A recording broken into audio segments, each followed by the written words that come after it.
하나님 말씀 봅니다. 하나님 말씀 창세기 1장 2절에서 5절까지입니다. 창세기 1장 2절에서 5절까지 하나님 말씀이 이러합니다. 땅이 혼돈하고 공허하며 흑암이 깊음 위에 있고 하나님의 영은 수면 위에 운행하시니라. 하나님이 이르시되 빛이 있으라 하시니 빛이 있었고 빛이 하나님이 보시기에 좋았더라. 하나님이 빛과 어둠을 나누사 하나님이 빛을 낮이라 부르시고 어둠을 밤이라 부르시니라. 저녁이 되고 아침이 되니 이는 첫째 날이니라. 아멘.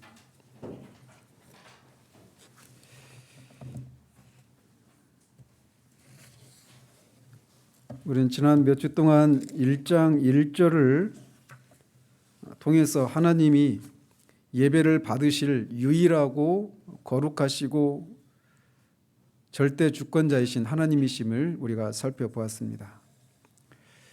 이렇게 1장 1절은 그 하나님이 엘로힘의 하나님이 천지를 창조하셨다라고 먼저 서론적으로 선언하시고 이제 2절에서부터는 그 하나님이 세상을 어떻게 창조하셨는지를 이제 그 과정을 우리에게 말해주고 있습니다.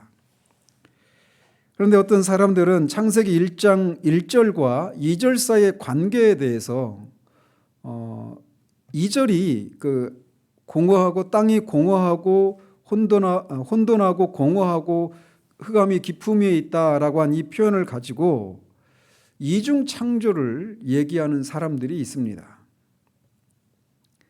즉 그 1절에서 하나님이 천지를 창조하셨는데 이 사탄과 그를 따르는 이 악한 영들이 죄를 짓고 그 결과 그들이 거했던 그 하늘에서 쫓겨나서 그들이 거할 세상을 창조하셨고 그 세상의 상태가 그렇게 죄로 인해서 공허하고 흑암이 혼돈과 공허하고 흑암이 깊음 위에 있는 그런 무질서한 상태가 되었다라고 주장하는 사람들이 있습니다. 그들이 그렇게 말하는 이유는 이 혼돈하고 공허하다라고 하는 말이 황무함과 파멸을 시사한다라고 주장하기 때문에 그래요. 그러면서 그들이 그 주장하기를 이사야 24장 1절에 보면 여호와께서 땅을 공허하게 하시며 황폐하게 하시며 지면을 뒤집어 엎으시고 라고 하는 말씀이 있는데 여기에서 이 혼돈과 공허라고 하는 단어가 원어로 토후, 보후라고 하는 단어인데 그 똑같은 단어가 이사야서 24장 1절에서 사용되었다는 겁니다. 하나님께서 심판하셔서 그렇게 공허하고 황폐함이 임했던 것처럼 이 사탄과 그를 따르는 무리들의 그 죄에 대해서 하나님이 심판하신 결과 땅이 이렇게 되었다라고 그들이 주장한단 말이에요.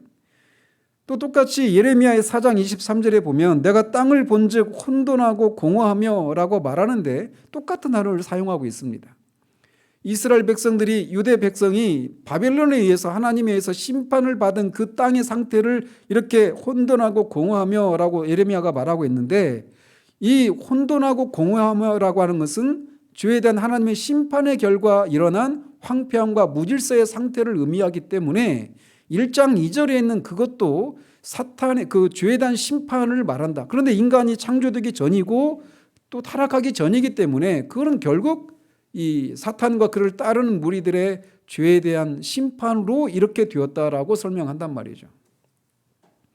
그러나 그것은 옳지 않은 것이 만약 그렇다면 하나님이 1장에서 우리가 보는 것처럼 7번에 걸쳐서 하나님이 첫째 날 보시고 좋았더라, 둘째 날, 여섯째 날까지 보기 좋았더라 라고 말씀하시고 일곱째 날은 심히 보시기에 심히 좋았더라고 말씀하시는 그 말씀과 일치할 수가 없단 말이죠. 악이 존재하는 것을 보시면서 하나님이 좋았다라고 말할 수가 없는 것입니다. 따라서 그것은 이중 창조를 말하는 그런 구절이 아니라 그래서 1장과 2절 사이에는 오랜 간격이 있다. 소위 간격 이론이라고 해요. 갭 이론이라고 하는데 그거를 지지해 주는 것이 아니다라고 하는 것을 먼저 말씀드립니다. 그럼 뭐냐? 2절은 단지 하나님께서 천지를 창조하시는 첫째 날에 원 지구의 상태가 정비되지 않은 그 상태를 묘사하고 있는 것임을 우리가 기억해야 합니다. 2절에 보면, 원어에 보면 그런데 하나님이 천지를 창조하셨다라고 말해요. 그러면서 2절에서 받기를 그런데 그 땅은 이렇게 시작해요. 그래서 하나님이 창조하셨던 그 땅의 상태가 처음에는 그렇게 혼돈하고 공허했다라고 말을 하고 있단 말이죠. 그래서 어떤 간격이 있는 게 아닙니다. 그러면서 혼돈이라고 하는 것은 어떤 사본에는 형태가 없었다 이렇게도 말합니다. formless라고. 카오스, 혼돈이라고 하는 그런 사본도 있고 형태가 없었다라고도 말을 해요. 그러나 같은 맥락입니다. 그래서 하나님이 이 창조를 하셨는데, 하나님이 그 천지를 창조하셨는데 그런데 그 땅은 이렇게 시작하고 있어서 여기서 말하는 땅은 우리가 살고 있는 이 지구를 가리킵니다. 그래서 하나님이 지구를 정비하시는 작업을 이제 하시는 것인데, 이 사실을 통해 우리가 알 수 있는 것은 하나님의 관심은 지구가 하나님의 마음에 있다라는 사실이에요. 그렇다고 해서 지구가 우주의 중심이다, 지구를 중심으로 태양과 이런 것들이 돌아간다, 이런 말을 하는 것이 아니라 지구가 하나님의 마음의 중심이 있었다라는 겁니다. 왜? 이곳에 하나님이 하나님의 백성들을 만드시고 하나님을 찬양하는, 하나님을 섬기는, 하나님만 섬기는 하나님 나라를 건설하시기 위해서이기 때문에 그렇습니다. 그래서 하나님의 관심은 지구에 있어요. 특별히 지구 안에 있는 하나님의 백성들의 하나님의 관심이 가장 많이 쏟아지고 있음을 우리가 이렇게 원어에서 그런데 그 땅은 이라고 말하면서 지구에 초점을 맞추고 있는 장면을 통해 깨달을 수 있는 것입니다. 그러면서 그 지구의 상태, 창조의 첫날의 상태를 보면, 혼돈한 상태다 이렇게 말하고 있어요. 그래서 말씀드린 것처럼 그것은 형태가 없는 이렇게도 번역할 수 있어요. 그래서 이것은 이 처음의 창조의 상태가 아무런 형태가 없는 거예요. 직각, 동그랗고, 어떤 모양도 형태도 없는 그런 상태이고 무질서한 상태였음을 우리에게 말해줍니다. 그리고 공허하다라고 하는 것은 비어있다라는 겁니다. 지구가 아무것도 없는 거예요. 그냥 그 창조에 필요한 이제 둘째 날부터 진행될 그 지구를 정비하는 과정 가운데 있어야 될 그런 것들이 생겨나게 될 어떤 재료들은 있지만, 그 재료들이 어떤 형태도 없고 그 재료들로 인해서 어떤 지구의 공간이 텅 비어있는 공간이 채워지지 않은, 그냥 텅 비어있는 그런 상태를 의미하는 겁니다. 그러면서 흑암이 깊음 위에 있다, 이 얘기는 깊음은 심연을 가리킵니다. 깊은 바다. 그래서 아주 빛이 없었던 그런 흑암 가운데 있었기 때문에 이 지구가 깊은 바닷속에 잠긴 채로 깊은 흑암 가운데 있었다는 겁니다. 빛이 없었으니까. 그러면서 또 성령이 수면 위를 운행하셨다라고 말하고 있는데, 이것은 지구가 다시 한번 수면 위를 지구가 물속에 잠겨 있었고 원재료들이 있었지만 그것이 어떤 형태도 갖추지 않았고 그것들로 어떤 텅 비어있는 그 지구를 채우는 그런 일이 없이 그냥 그렇게 텅 비어있다라고 하는 것을 말해줍니다.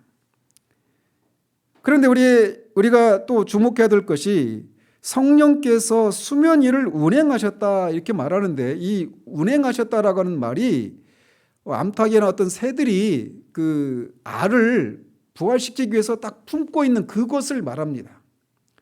그래서 달 같은 경우는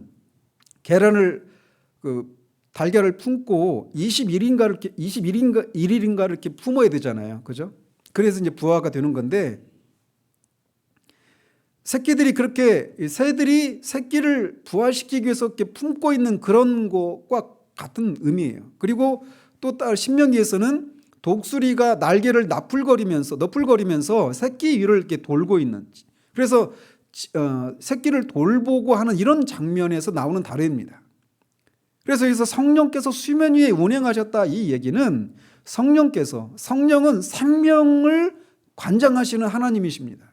근데 그 생명을 관장하시는 성령 하나님께서 창조의 과정에 깊이 마음을 쏟고 그렇게 새끼들이 알을 품기 위해서 닭같은 21일 동안 움직이지를 않습니다. 그 자리를 계속 그 자리에 앉아가지고 달걀을 이렇게도 굴리고 저렇게도 굴리고 하면서 계속 동일하게 어떤 체온이 전달될 수 있도록 하는 것처럼 성령께서 이렇게 지구를 창조하시는 하나님 나라를 건설하기 위한 그런 정비를 하시는 과정 속에 성령께서 깊은 관심과 애정을 가지시고 이 창조사에게 참여하셨음을 우리에게 말해주고 있는 겁니다.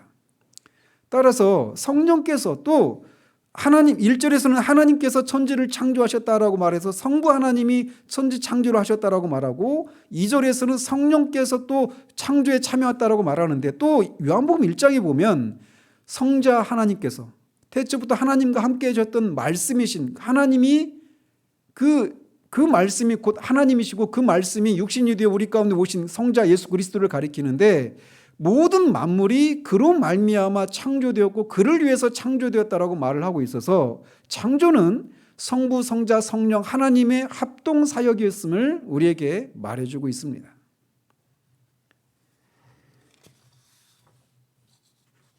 그러면서 이제 우리가 이제 창조 하나님이 6일 동안 창조를 하셨다고 말하는데 이 5절에서 이 첫째 날이라고 할 때 이 날이라고 하는 단어가 히브리어로 욤이라고 하는 단어입니다. 욤. 근데 이 날과 관련해서 여러 가지 논쟁이 있어요. 한마디로 말씀을 드리면 이 날이 정확하게 오늘날의 24시간을 의미하는 그 날이냐, 하루를 가리키는 시간이냐, 아니면 지금 진화론자들이나 아니면 유신 진화론자들이 말하는 또는 오래된 지구론을 말하는 사람들처럼 이 날이 그냥 수백만 년 또는 그보다 더 오랜 기간을 가리키느냐, 이런 논쟁이 있습니다.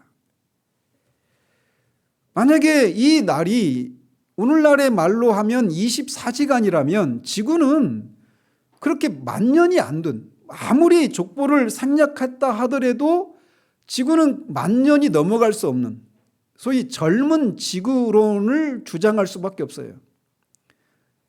그런데 진화론이 완전히 그냥 판을 장악하고 있는 이 시대에 그렇게 주장을 하면 완전히 미친 사람 취급받죠. 정신 이상자로 취급받아요. 그렇죠, 집사님? 얼마 전에 우리나라도 그 과기부 장관의 그 후보에 올랐던 분이 그 창조과학회에 속한 교수님이셨잖아요. 제가 요즘 혀가 꼬이고 있어요.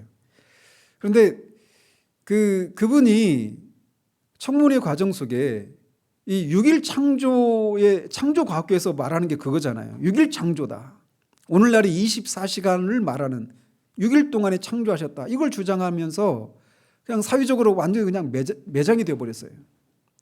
그런 일이 일어나기 때문에 이 날과 관련해서 진화론에서 말하는 그 오래된 우주 역사가 130억 년이 138억 년이 되었다.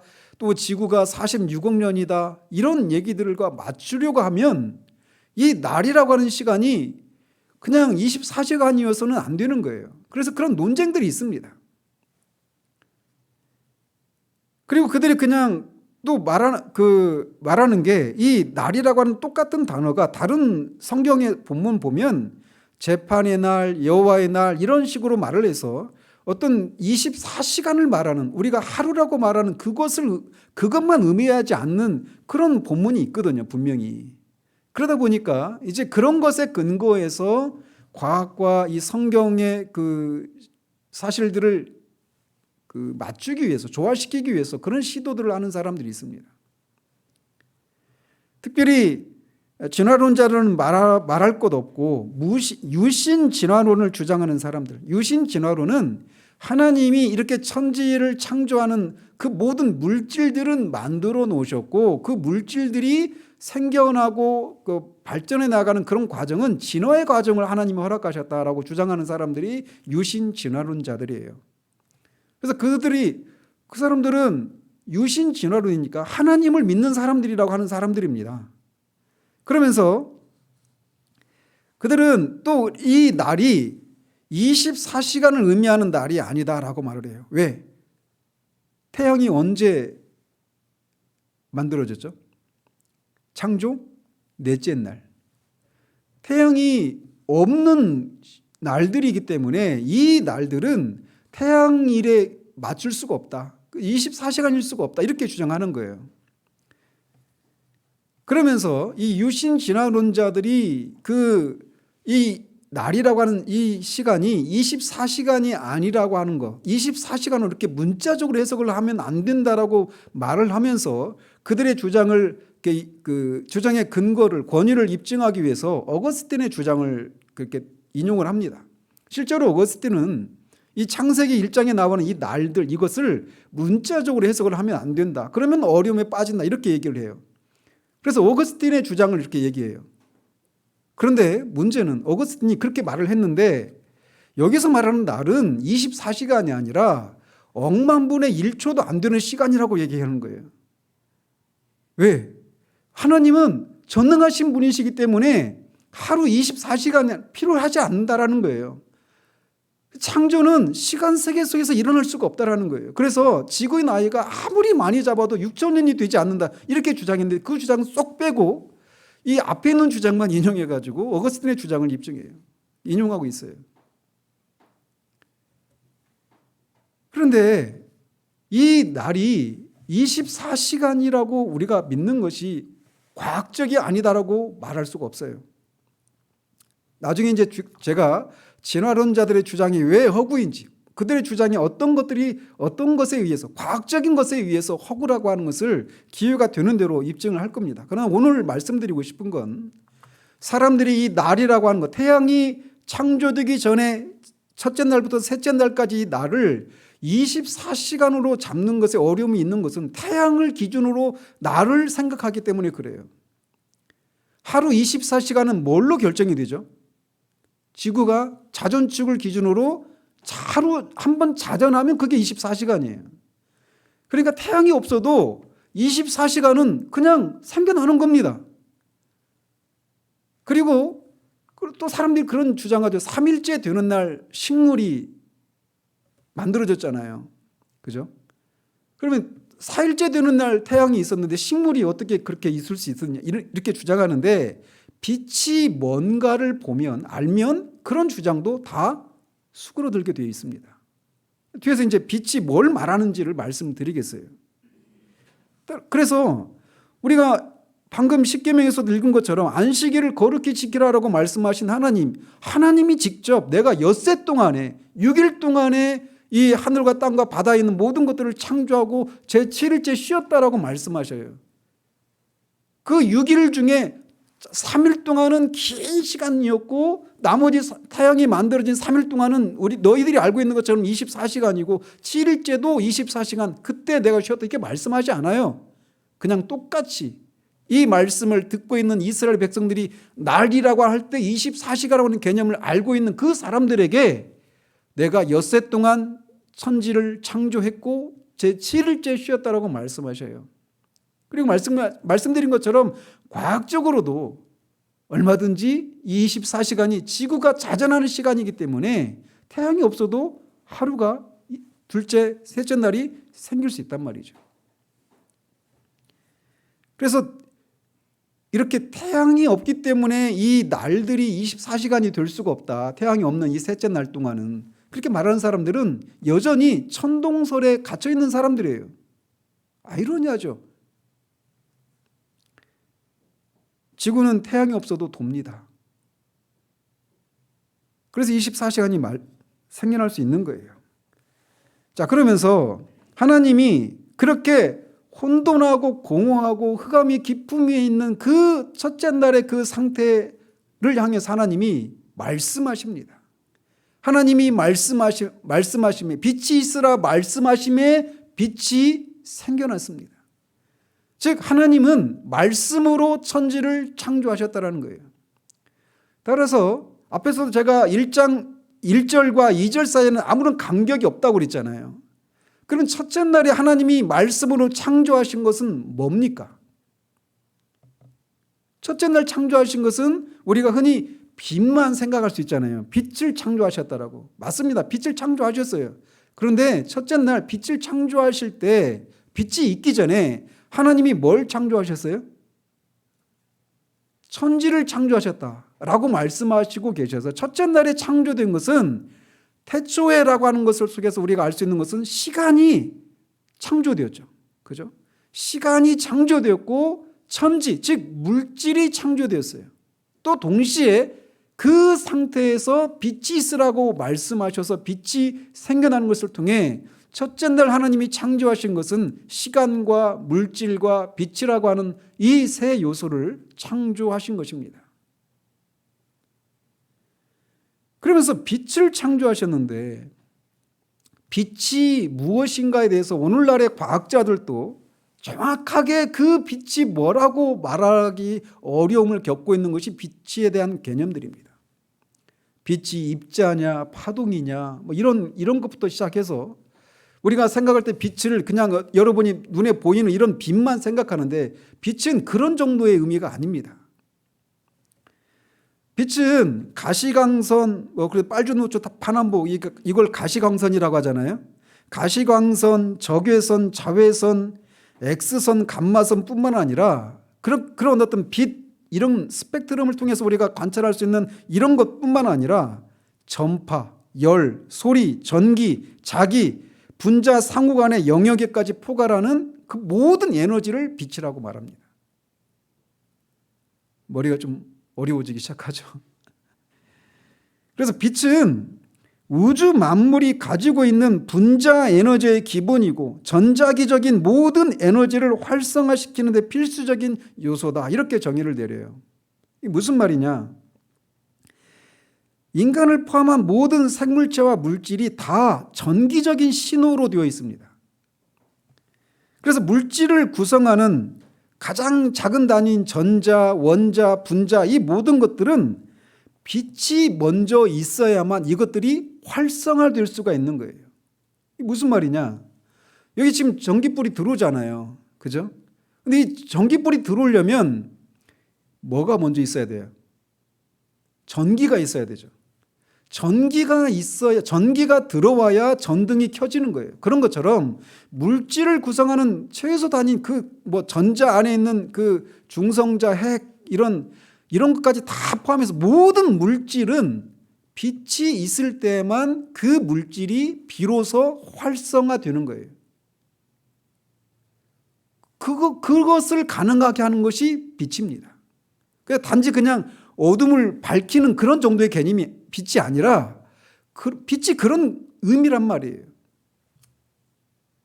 따라서 모든 물질과 생명체는 빛이 없으면 존재할 수가 없습니다. 빛에 대한 이런 정의는 넷째 날 이 태양이 있기 전에도 빛이 있는 것이 가능하고 셋째 날 식물이 살 수 있었던 근거이기도 한 것입니다.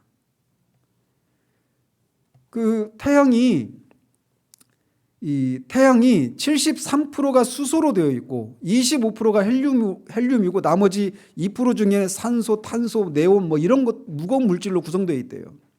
그런데 빛이 없으면 태양이 존재할 수가 없습니다. 왜? 그런 원소들이 활성화되려면 산소가 산소이기 위해서는 수소가 수소이기 위해서는 헬륨이 헬륨이기 위해서는 빛이 있어야만 그 원소가 비로소 자신의 본분 활성화가 되어서 자신의 본분을 역할을 할 수 있기 때문에 그래요. 자신의 독특한 성격을 띌 수 있기 때문에 그래요. 그러니까 빛이 없으면 어떤 것도 존재할 수가 없는 거예요. 빛이 그런 거란 말이에요. 그래서 하나님이 처음 창조하신 것이 무엇이냐면 빛입니다. 빛이 있어야 하나님이 창조하신 그 원재료들이 이제 활성화가 되기 시작하는 거예요.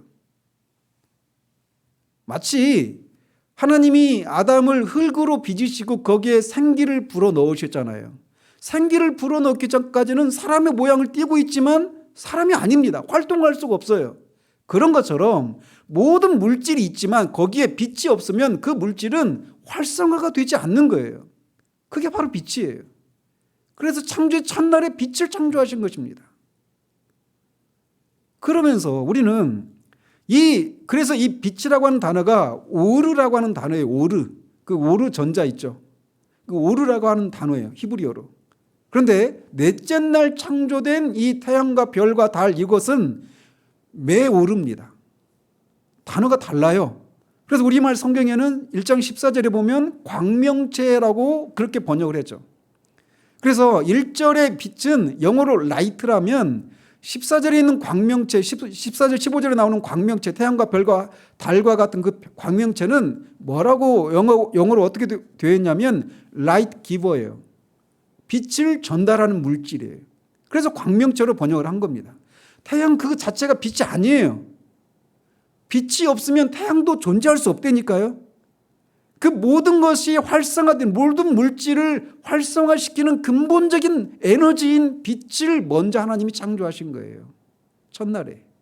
이 얘기는 제가 지난주에도 말씀드린 것처럼 창세기 1장 1절은 하나님이 천지를 창조하실 때는 그냥 아무런 목적 없이 천지를 창조하신 것이 아니라 종말론적인 그 마지막 끝에 있을 것들을 미리 하나님이 다 계획을 가지시고 그 끝이 먼저 있었기 때문에 그 끝을 향해서 시작을 하셨다라고 말씀드렸잖아요. 그래서 성경은 기본적으로 창세기 창조 첫날부터 종말론적이라고 말씀드렸잖아요.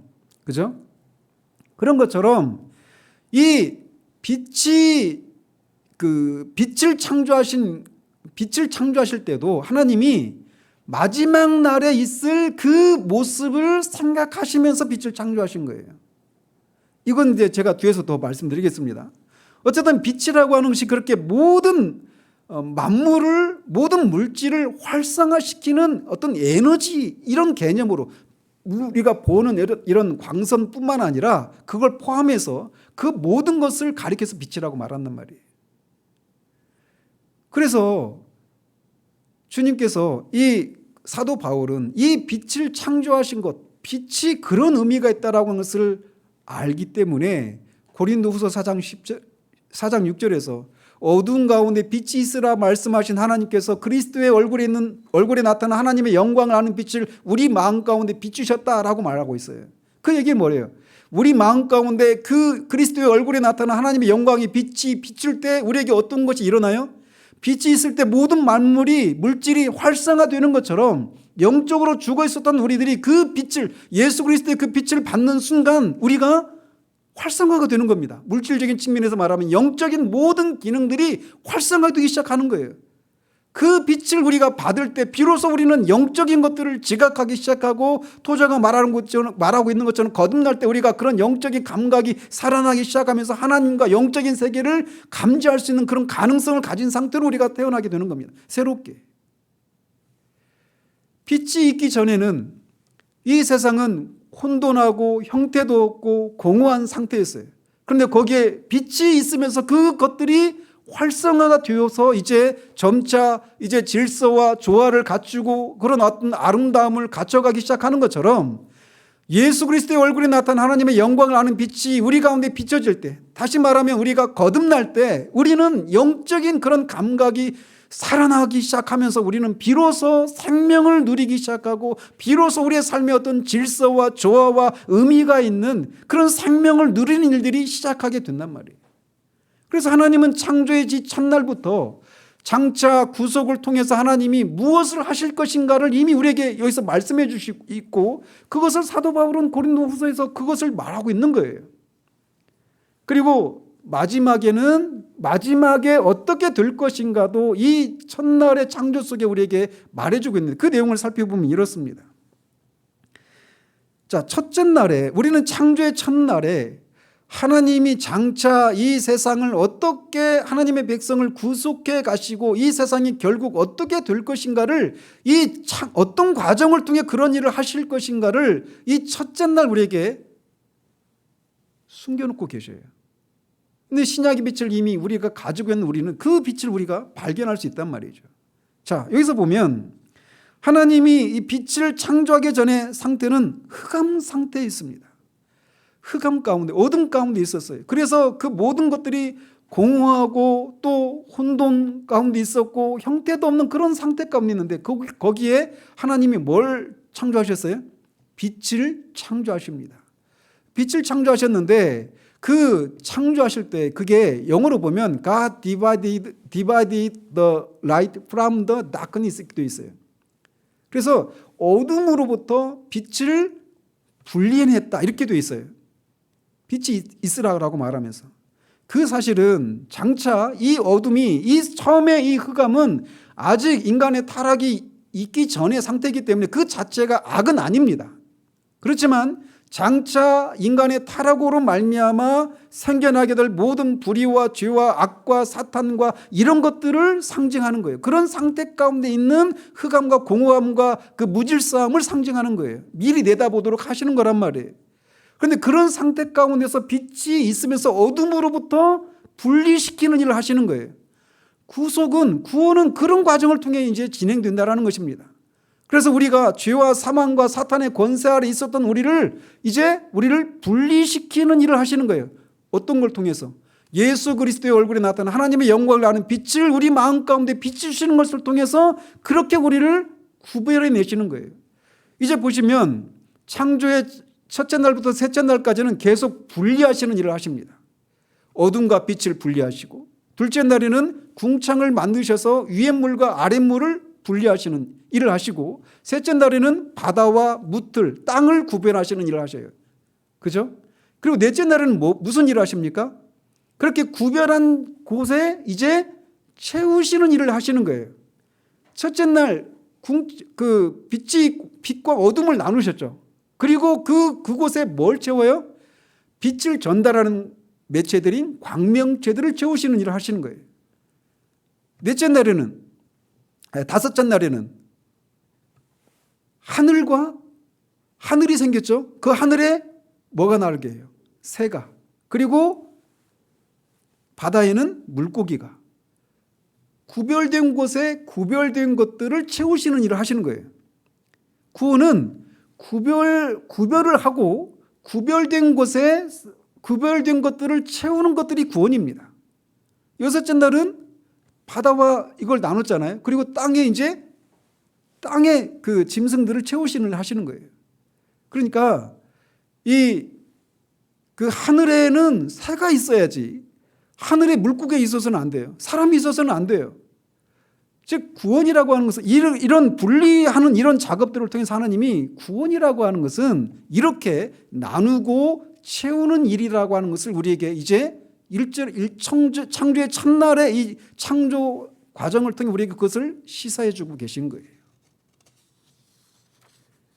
그리고 이 빛의 창조는 말씀드린 것처럼 어둠과 빛을 구별하는 것입니다. 그래서 이 구별한다라고 하는 것은 거룩한 거예요. 그래서 하나님과 만물은 구별되어야 합니다. 이것이 거룩이에요. 피조물과 하나님은 다릅니다. 따라서 하나님은 사람들이 신이라 부르는 그런 존재들과 구별되어야만 하십니다. 그래서 이제 나중에 출애굽기 20장에서 너희들은 나만 섬겨라라고 말씀하시는 거예요. 왜? 하나님은 모든 신이라 불리는 것들과 구별되시는 분이시기 때문에. 우리가 구원받을 때도 말씀드린 것처럼 죄에서 사망에서 세상에서 사탄의 권세로부터 우리를 구별해내시는 분리시키는 일을 하시는 거예요. 구원은 그렇게 시작이 되는 것입니다.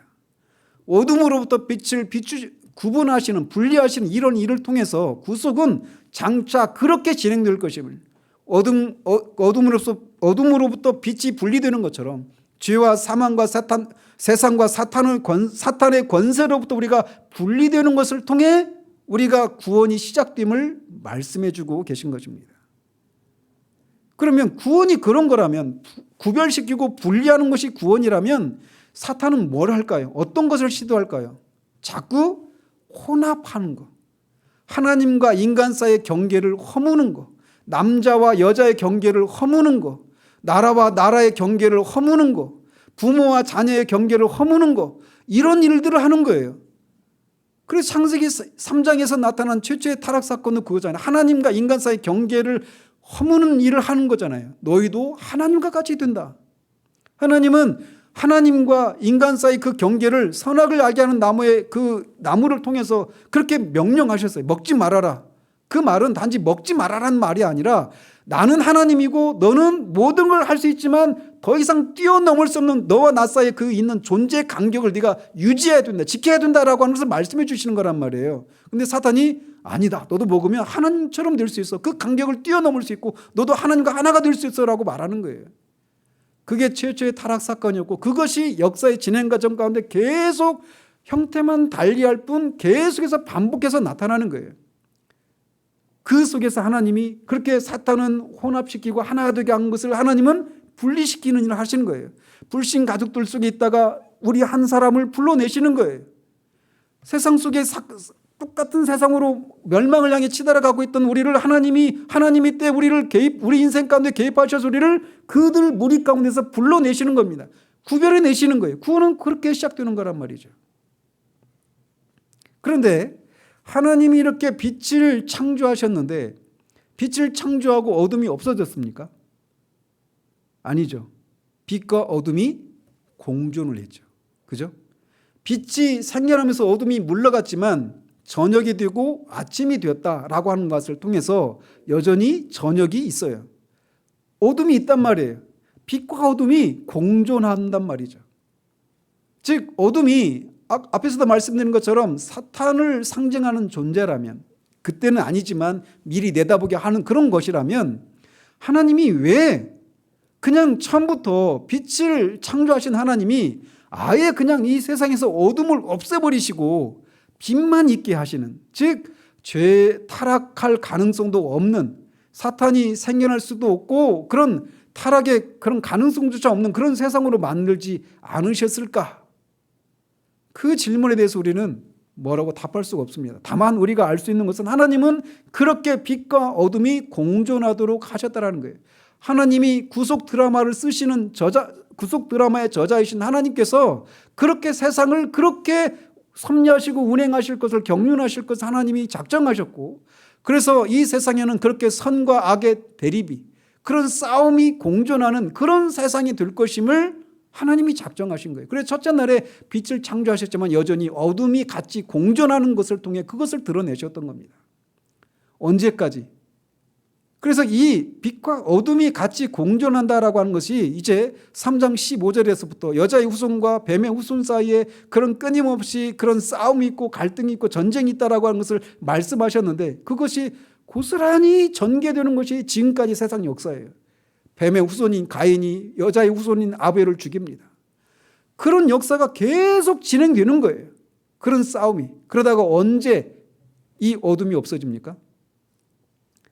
예수님의 재림과 함께 임하게 될 새 하늘과 새 땅. 계시록 21장 25절에 보면 더 이상 해도 달도 필요 없게 돼요. 왜? 하나님과 예수 그리스도가 그곳 새 하늘과 새 땅에 임재하셔서 이제 밤도 없습니다.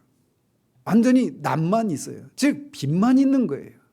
그 세상이 임하기 전까지 이 세상은 끊임없이 빛과 어둠이 공존하면서 빛과 어둠 사이에 빛의 무리와 어둠의 무리 사이에 끊임없는 갈등과 싸움과 적대가 있게 되는 거예요. 그래서 빛의 무리에 빛의 자손들이, 빛의 자녀들이 된 우리들이 끊임없이 우리 안에서 그런 싸움이 있고 우리 밖에서 어둠 가운데 있는 사람들 사이에 그런 적대가 끊임없이 있게 되는 이유가 바로 여기에서 나오는 것입니다.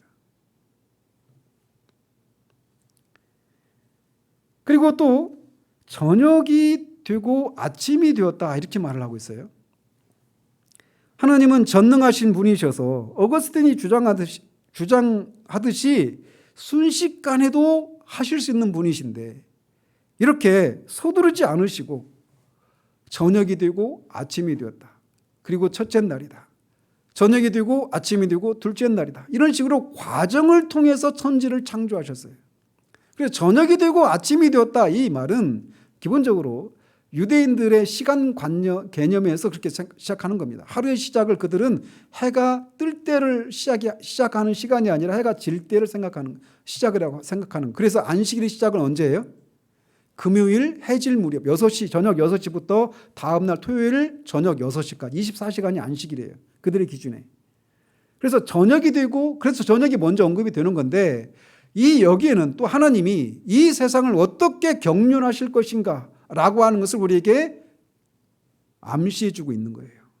뭐냐? 먼저는 하나님은 과정을 통해서 하나님의 구속사역을 진행하시는 분이시다라고 하는 것을 말해주는 겁니다. 하나님은 단 하루만 해도 세상을 완전하게 창조하실 수 있습니다. 하나님은 단 하루만 해도 하나님의 백성들을 다 만드시고 하나님의 그 새하늘과 새 땅을 그냥 하나님이 하루 만에 만드실 수 있어요. 그런데 하나님이 그렇게 하지 않으시고 그렇게 과정을 지나면서 하나님의 일들을 진행해 가신다는 거예요. 이것은 우리에게 시사해 주는 바가 많아요.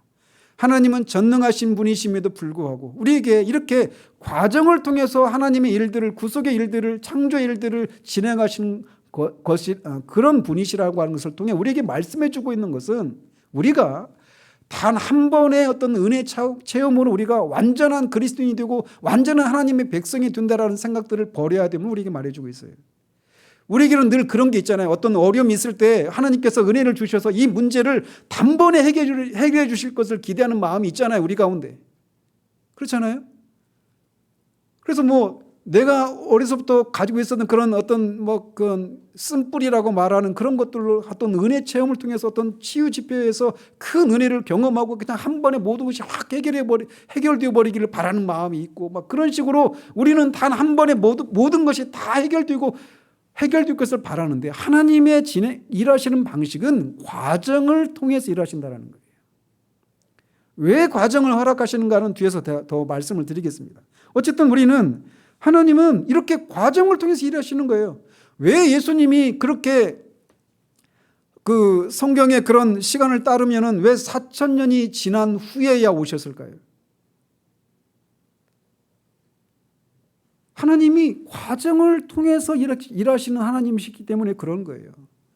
하나님의 때가 참에 헬라의 그 시간적인 개념을 가지고 말씀드리면 카이로스라고 하는 시간이에요. 역사의 역사가 막 흘러가는 중에 하나님이 그 역사에 개입하시는 거예요. 그러면서 어떤 구원의 사건들이 일어나는 거예요. 그 시간을 카이로스라고 말을 하는데 하나님이 그렇게 예수 그리스도께서 때가 찼을 때 하나님의 아들이 이 땅에 오신 거예요. 그래서 우리가 하나님이 이렇게 과정을 통해서 구속의 일들을 진행하시고 창조의 일을 하시는 것을 하시고 구속의 일을 진행하시는 그런 하나님이심을 기억하고 우리가 그냥 어떤 기적을 막 바라고 어떤 빨리 특히 한국 사람 빨리빨리 막 이런 게 있잖아요. 나는 성격이 너무 급하니까 하나님 내 성격을 고쳐주세요. 빨리 지금 당장 이렇게 기도한다 그러잖아요. 하나님은 과정을 거치시는 하나님이십니다. 그래서 한 사람이 성장에 가는 과정도 지난한 시간을 통해서 우리가 성장해 가는 거예요. 그리고 또 우리가 이렇게 저녁이 되고 아침이 되었다라고 하는 말을 통해 우리가 알 수 있는 것은 성경의 역사관은 직선적인 역사관이라고 하는 것을 우리에게 말해주고 있습니다. 역사관에는 두 가지 역사관이 있어요. 직선적인 역사관과 순환론적인 역사관. 순환론적이라는 것은 윤회 사상이에요. 한마디로 말하면. 다 돌아가는 거죠. 그런데 성경은 저녁에서 아침을 향해 가는 역사라는 거예요. 그래서 하나님은 처음부터 앞에서도 말씀드린 것처럼 처음부터 하나님은 영원한 아침, 빛이 더 이상 어둠이 없는 영원한 빛만 있는 그 영원한 아침을 미리 하나님이 영혼 속에 작정하시고 그 목표 지점을 향해서 가기 위해서 천지를 창조하신 거예요. 그래서 그 영원한 아침을 향해 역사가 계속 전진해 나가는 것입니다. 그렇다고 해서 이 직선적인 역사관이라고 하는 것이 그냥 어떤 막 돌아가지도 않고 그냥 직선적으로 아무런 그냥 그렇게 가는 것이 아니라 꾸불꾸불 돌아가기도 하고 막 그렇죠. 이를테면 이스라엘 백성이 가나안 땅에 들어가는데 광야에서 그냥 가나안 땅을 향해서 계속 하루에 10cm씩 그렇게 간 게 아니잖아요. 직선적으로. 갔다가 다시 홍해로 돌아왔다가 광야 막 돌고 어떤 때는 거기서 머무르기도 하고 앞으로 갔다가 뒤로 갔다가 이런 과정을 통해서 결국은 어디로 갔어요? 결국 가나안 땅으로 들어갔잖아요. 그런 의미의 직선적인 역사관이라는 것입니다. 따라서 이것은 우리 개인의 삶에도 적용할 수 있는 거예요. 제가 이번 주 금요일 날 말씀드린 게 결국은 들어갈 겁니다. 이렇게 말씀드렸잖아요. 설교 제목이. 들으셨어요? 우리가 이 땅을 지나가면서 때로는 영적으로 침체하기도 하고 하나님 앞에 하나님의 은혜를 누리기도 하고 우리의 구원이 필요한 그런 절박한 상황을 지나기도 하고 그런 상황 가운데 하나님의 도우심을 구하고 그래서 우리가 은혜를 경험하고 그런 일들이 있어요. 그러나 결국은 이런 부침이 있지만 결국은 우리가 정말 예수 그리스도 안에 있다라면 우리는 영원한 아침을 반드시 맞이하게 되어 있다는 거예요. 왜? 성경의 역사가 직선적인 역사관이기 때문에. 그렇기 때문에 이 사실은 오늘날 유튜브에 들어가 보면 온통 종말과 관련해 가지고 세대주의적인 그런 사람들이 거의 완전히 판을 장악하고 있거든요. 제3성전이 건설된다는 등 백투 예루살렘 운동을 한다든지 이스라엘의 회복, 다윗 왕권의 회복, 이런 회복을 주장하는 사람들이 유튜브를 다 장악하고 있어요. 그들의 회복이라는 말 자체가 뭘 의미합니까? 직선적인 역사관을 의미해요? 아니면 다시 돌아가는 순환론적인 그런 역사관을 의미합니까? 순환론적인 역사관을 의미하잖아요. 성경은 나중에 세대주의에 대해서 말씀드리겠지만 성경은 종말의 아침을 향해서 계속 전진해 나가는 것입니다. 그래서 저녁에서 아침이 되었다라고 하는 것을 통해 우리는 그 사실을 하나 알 수 있어요. 그리고 저녁에서 아침이 된다라고 하는 이 과정을 통해서 우리가 알 수 있는 것은 아침을 맞이하기까지 훈련의 과정이 필요하다라고 하는 것을 우리에게 시사해 줍니다. 이스라엘 백성들이 유월절 어린 양의 피로 하나님의 심판을 면하고 홍해를 가르고 그렇게 출애굽을 했습니다. 그런데 출애굽 자체가 하나님이 이스라엘 백성을 향한 하나님의 궁극적인 뜻이 아니잖아요.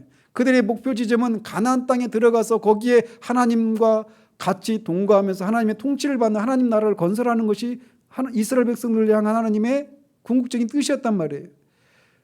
그래서 그들이 출애굽을 하고 광야를 통과하면서 거기에서 하나님의 백성으로서의 삶을 훈련받았단 말이에요. 이 광야에서의 시간은 우리의 구원 서정에 100% 완전하게 일치시킬 수는 없지만 성화의 과정에 비유할 수 있습니다. 그래서 하나님의 이 이스라엘 백성들이 출애굽을 했지만 어때요? 여전히 에스겔서 20장에서 7절 이하에서 말하고 있는 것처럼 그들도 애굽에 종살이하면서 하나님의 백성인데 탄압을 받고 어떤 그런 억압을 받으면서 하나님을 섬기기 위한 신앙을 지키면서 그 과정에서 어려움을 고초를 겪었던 그런 백성이 아니에요. 하나님의 언약 백성이었음에도 불구하고 그들은 또 여전히 애굽 사람들이 섬겼던 우상을 섬겼던 사람들이었습니다. 그러니까 그들에게도 여전히 우상 숭배하는 그런 죄악된 풍습이 있었던 거예요. 그걸 어떻게 알 수 있어요? 모세를 통해서 하나님의 율법을 시내산에서 그렇게 하나님의 그 엄청난 임재 가운데 하나님의 율법을 받았어요. 그래서 너희들이 본 것처럼 나는 형체가 없는 하나님이시다. 그러니 어떤 형상도 만들어서는 안 된다라고 하는 얘기를 불과 40일 전에 들었음에도 불구하고 모세가 시내산에 올라왔을 때 그들이 한 일이 뭡니까? 금송아지를 만들었잖아요. 즉 이 광야 이런 이스라엘 백성들이 그 상태로 가나안 땅에 들어갔을 때 어떻게 됐을까요? 그들은 곧장 우상 숭배의 죄에 빠져서 하나님의 언약 백성으로서 남을 수가 없었을 거예요. 그래서 그들이 불순종으로 그렇게 되었지만 그 불순종을 하나님이 사용하셔서 그들을 광야에서 훈련을 시키시는 겁니다. 하나님의 택한 백성으로서 언약 백성으로서 너희들이 세상과 구별된 삶을 살아야 된다라고 하는 것을 그 광야의 실패의 과정을 통해 배우게 하시는 거예요. 하나님 나라 백성의 삶에는 이런 훈련의 과정이 있다라고 하는 것을 우리에게 말해주고 있는 거예요. 사울은 한 번도 이스라엘의 왕으로서의 훈련받은 시간이 없었습니다. 그냥 왕이 되었어요. 다윗은 어때요? 엄청난 시간 동안 끊임없이 쫓겨다니고 고난을 당하고 이런 과정을 통해서 그 떨거지 같은 그 600명의 사람들을 데리고 계속해서 하나님을 의지하고 하나님의 도우심을 구하면서 그들을 건사하고 다스릴 이런 과정을 통해서 나라를 통치하는 하나님을 의지해서 하나님의 뜻대로 하나님의 나라를 통치하는 그것들을 훈련받았던 시간이 그 쫓겨다니는 시간이었단 말이에요. 그래서 우리가 이 세상을 지나고 예수님을 믿고 구원을 받았음에도 불구하고 우리들의 삶 가운데서 끊임없이 이런저런 고난과 어려움이 닥치는 거예요. 하나님이 우리를 예수 믿고 구원받아서 이제 모든 것이 만사형통하고 모든 어그러진 관계가 다 회복이 되고 경제적인 어려움이 다 회복되고 질병에서 고침받고 모든 문제가 해결되게 하시지 않고 또는 우리를 곧장 천국으로 데려가시지 않고 이 땅에 두시는 이유가 바로 그거예요. 과정을 통해서 이런 훈련의 과정을 통해서 우리를 하나님의 백성으로 빚어가시는 일들을 한단 말이에요. 다시 말씀드리지만 그런데 우리는 그것을 모르고 하나님이 왜 이 상황 가운데 나를 두셨는지 온전히 그냥 문제 해결에만 우리의 관심이 가 있기 때문에 신앙생활에 어려움이 생겨나게 되는 거란 말이죠. 저녁이 되고 아침이 된다라는 이 과정을 통해서 하나님은 하나님의 백성들에게 훈련의 과정이 필요하다라고 하는 것을 우리에게 시사해 주고 있는 겁니다. 그리고 그 과정과 실현 과정 속에서 우리는 하나님을 만나고 비로소 알게 되는 거예요. 고난의 과정이 없이는 하나님을 만나는 일이 없습니다. 그런 고난의 과정이 없이 하나님을 만났다, 하나님 이런저런 도우심을 주셔서 내가 이런 놀라운 어떤 그런 형통의 복을 누렸다라고 말하는 사람들은 다 거의 대부분 피상적이고 그들이 어떤 고난과 시련을 만나면 그냥 하나님 앞에 원망하고 꾸꾸라져 버리는 그런 것을 통해 그들이 하나님을 진정으로 알지 못했다라고 하는 것을 드러내게 되어 있습니다. 고난이 없는 기독교는, 고난이 없는 복음은 가짜입니다. 고난 가운데서 자신의 죄를 회개하고 하나님을 만나는 그런 일들이 생겨나게 되는 거예요. 고난을 통과하지 않고는 아침에 도달할 수 없습니다. 그 고난을 통과하는 그 과정을 통해서 우리 자기 의와 교만과 부족함과 연약함을 깨닫게 하시고 하나님의 전적인 은혜가 아니면 안 된다라고 하는 것을 깨달아서 하나님의 도우심을 힘입고 그 하나님의 도우심을 힘입었을 때 이 모든 것이 나의 무엇 때문이 아니라 하나님의 전적인 은혜로만 되었다라고 하는 하나님을 높이고 그 하나님을 즐거워하는 그런 하나님을 알아가도록 이렇게 과정을 거치게 하시고 그 과정 가운데 고난과 시련을 주시는 것입니다. 또 그 고난의 과정을 통해서 어떤 일들이 일어나냐면 구별이 일어나요. 용광로에 들어간 이 철광석들이 막 그 엄청난 온도에 녹고 그 여러 가지 재련 과정을 통해서 결국은 순수한 그런 금속이 나오는 것처럼 고난이라고 하는 용광로를 통과하는 과정을 통해서 우리가 정말 하나님을 정말 믿고 하나님을 위해서만 살고자 하는 그런 사람인지 아닌지 우리의 신앙이 진짜인지 아닌지가 그 과정을 통해 드러나게 되는 것입니다.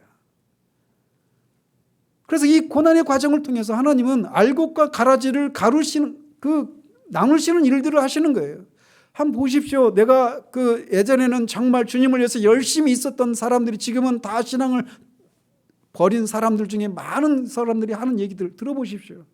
그들이 인생 어느 순간 그들에게 찾아온 어떤 고난의 문제 앞에 그들이 그 속에서 그 시련의 과정을 통해서 하나님을 만나고 자신의 신앙이 정말 하나님이 나를 위해서 하나님이 존재하신 것이 아니라 내가 하나님을 위해서 존재한다라고 하는 그 하나님의 절대 주권에 정말 도달하지 못했기 때문에 그러면서 그 자신의 신앙이 결국은 하나님의 힘과 능력을 힘입어서 액을 면하고 복을 얻기 위한 그런 종교 생활에 불과했다라고 하는 것을 그렇게 그들이 신앙을 버리는 것을 통해서 드러나게 된단 말이에요.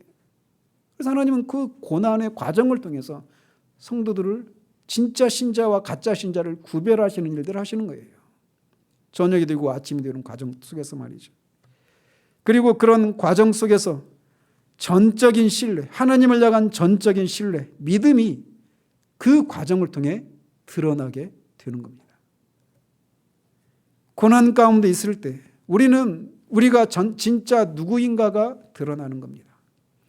다니엘과 세 친구가 사드락과 메삭과 아벳느고가 그 고난 앞에 그 금신상에 절을 하라고 하는 그 요구에 굴하지 않고 그 풀무불 평상시보다 7배나 높은 그 풀무불에 들어갔을 때 그들의 하나님을 향한 절대 신앙의 그 위대한 믿음이 드러났던 것처럼 고난의 과정을 통해서 하나님을 향한 우리의 신뢰가 우리의 믿음이 진짜라고 하는 것이 드러나는 거예요. 그 하나님이 우리의 의지와 우리의 끈기와 우리의 성실한 어떤 노력과 이런 것으로 그 고난을 감당할 수 없고 하나님을 향한 절대적인 신뢰, 하나님을 향한 믿음 이것으로 우리가 정말 그 고난을 통과했다라고 하는 것이 그 과정을 통해 드러나게 되는 거예요. 하나님은 그 고난의 극한 과정을 통해서 하나님을 향한 금보다 귀한 그 신앙을 드러내십니다. 기독교는 처음부터 고난의 종교예요. 고난이 없는 기독교는 거짓입니다. 그리고 이 고난을 통과한 후에 아침을 맞는다라고 하는 것을 통해 고난에서 영광에 이른다라고 하는 것입니다. 기독교는 고난만 있는 종교가 아닙니다. 그 끝은 아침을 맞는 거예요. 고난이 없는 복음은 죽음이 없는 부활을 말하는 겁니다. 십자가가 없는 부활, 십자가의 죽음이 없는 부활은 가짜예요. 주님을 위해서 고난의 그 풀무불을 통과하는 과정을 거친 사람이 그 고난 가운데 하나님의 도우심을 힘입어서 하나님의 구원을 경험했을 때 그 하나님이 베푸신 구원이 그렇게 그에게 달콤하고 그렇게 그에게 감사의 제목으로 다가오는 것입니다. 김연아가 그 밴쿠버 올림픽인가요? 거기서 그 마지막으로 딱 하고 막 연기를 다 끝내고 막 펑펑 울잖아요. 왜 울겠어요? 그 자리에 서기까지 십수년 동안 먹고 싶은 거 못 먹고 놀고 싶은 거 안 놀고 자고 싶은 거 안 자고 그런 고난의 과정을 통과하고 그렇게 그 마지막에 그 피날레를 장식하는 그런 것들을 보면서 그래서 그 지난한 세월이 한꺼번에 밀려오니까 그런 눈물이 쏟아지는 거 아니겠어요? 기독교는 고난을 통과한 후에 영광을 맞이하는 겁니다. 저녁을 통과하지 않고 아침을 맞이할 수 없어요.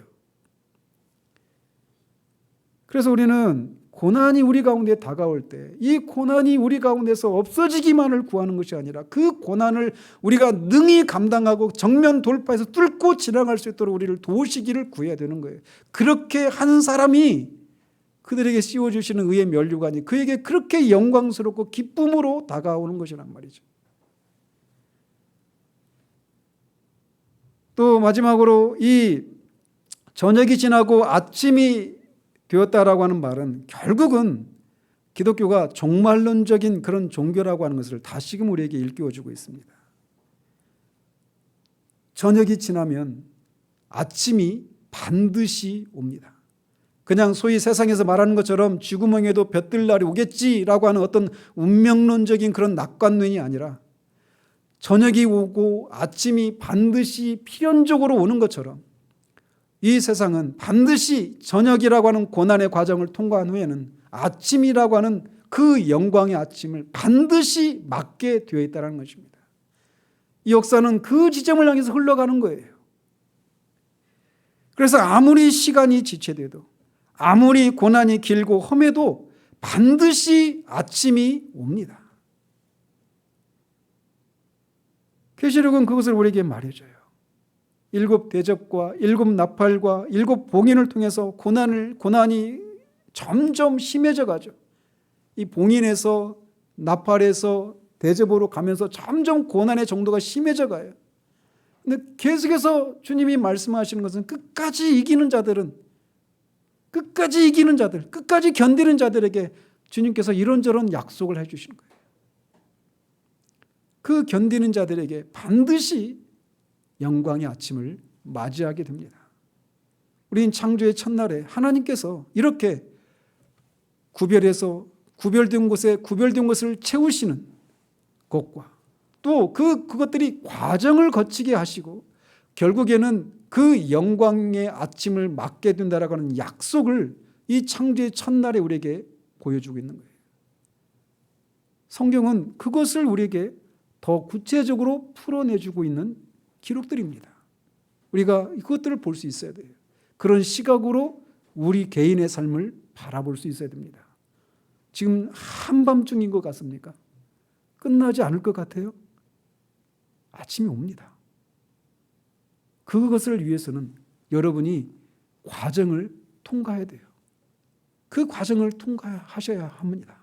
그 과정을 통해 우리의 신앙이 연단되고 우리의 믿음의 그 순전함들이 드러나고 자기 의가, 교만이, 우리의 어떤 우리를 의지하려고 하는 그 모든 것들을 끊어내시고 오직 하나님만이, 하나님의 전적인 은혜만이, 도우심만이 우리의 힘이고 우리의 구원이심을, 우리의 유일한 우리의 피난처이심을 드러내셔서 우리로 하여금 그 영광의 아침에 그 영광의 하나님을 찬양하고 즐거워할 수 있도록 하기 위해서 우리를 그 시간들을 통과하도록 하셨다라는 사실들을 기억하고 우리의 삶을 그런 시각으로 볼 수 있기를 바랍니다.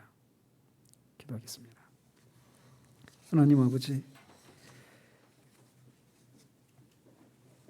빛이 없는 흑암 가운데서 혼돈과 형태가 없고 공허함 가운데 있었던 그 세상에 모든 물질을 활성화시키는 빛을 먼저 창조하심으로 이제 하나님이 만드시고자 하시는 그 물질들이 비로소 활성화되어서 비로소 자기 자신들의 역할들을 할 수 있도록 그렇게 하신 이 창조 첫날의 역사를, 창조의 첫날을 우리가 살펴보았습니다. 이 과정을 통해 우리는 창조의 원리 속에서 구속의 원리 또한 발견할 수 있어서 우리가 몇 가지 원리들을 살펴보았습니다. 하나님 우리에게 깨닫는 마음을 주셔서 하나님이 이 창조 첫날 속에 숨겨놓은 구속의 원리로 우리의 삶을 바라볼 수 있는 지혜들을 허락해 주시옵소서. 먼저는 그런 구별이, 나눔이 있고 구별된 곳에 구별된 것들을 채우시는 그런 것들이 있고 그것은 반드시 과정을 통과하게 되며 그 과정의 끝에는 반드시 아침을 맞이하게 된다라고 하는 이 사실들이 우리에게 의미해 주는 것들을 깊이 묵상하고 우리가 지금 비록 구별된 사람들임에도 불구하고 그래서 구별된 것들을 생각하고 구별된 삶을 살아야 됨에도 불구하고 그렇게 살지 못하는 우리들의 삶을 다시금 일깨워서 우리가 구별된 자로서의 삶을 살고자 하는 그런 선한 마음들을 우리에게 다시금 일깨워 주시고 그렇게 영광의 아침을 맞기 위해서 우리가 그런 저녁이 되고 아침이 되는 그 과정을 통과해야 되는 속에서 우리가 훈련을 받고 믿음의 시련과 연단을 받고 하나님을 향한 그런 전적인 신뢰의 과정들을 훈련받게 하시는 이 시간이 우리에게 필요하기에 우리가 지금 이런저런 어려움과 고난을 받고 있다는 사실들을 기억하고 그 속에서 끝까지 주님을 붙잡고 의지하는, 인내하는 그런 우리들을 돌 수 있도록 주님 도와주시옵소서. 그리고 필연적으로 영광의 아침이 우리에게 있음을, 그런 자들에게 허락하고 있음을 우리가 기억하고 하나님 끝까지 그렇게 하나님을 의지하고 인내하는 우리들 될 수 있도록 도와주시기를 원합니다. 예수 그리스도 이름으로 기도합니다. 아멘.